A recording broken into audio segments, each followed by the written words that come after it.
We're back here live at Hendricks Chapel on the campus of Syracuse University. Our guest now is Helen Hudson, Syracuse Common Counselor, and she's the founder of Mothers Against Gun Violence in our community. And just last night there was another 18-year-old who was shot and killed, Yes. and you were involved in that response. The trauma response team, yes, respond to it, reach out to the mom and the families, and just let them know that there is a community here that's feeling the pain that they're going through.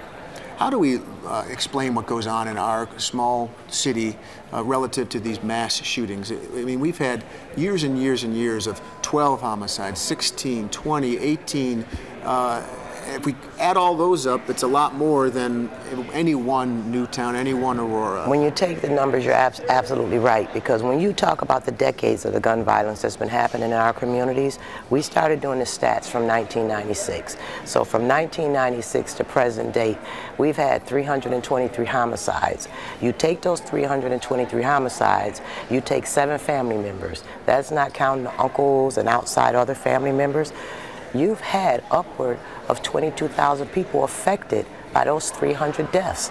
That's a huge population of people that's still going through trauma. And has enough been done to change things? And what paths need to be taken to make a change? I think that we need to have more resources, and I mean, I think everybody says that. We need to have more resources toward the mental health piece of it.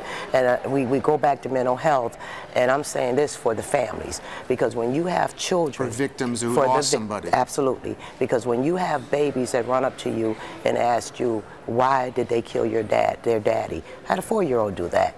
So that child is traumatized. So we need to try to keep getting these families to take the help that's out there for them so that we can get our babies back to being healthy, because we're not healthy right now. Do you recognize that there's a place for guns in our country, in our culture, constitutionally? Yeah, I'm aware of the Second Amendment. How do you relate to that in terms of what's happening on the negative side with guns? On the negative side, I want to say this first and foremost. I am not against guns, okay? People have a tendency to say, oh, well, she's against guns. Gun violence is what I'm against, okay? So I want to say that because I believe responsible gun ownership, and I believe that there is a place. Our military should be armed with assault weapons. In certain parts of our police departments, not all, certain parts. We have SWAT teams. That's when it's acceptable. But any other person, I don't think that should be accessible to them. Helen, I could talk to you all night. We're running out of time. I know, and I have to go downstairs. Thanks for being here. Thank you. And good luck with the session tonight. We'll see you again for sure. Megan, back to you. All right, Matt Mulcahy with Helen Hudson. Thank you both tonight for that.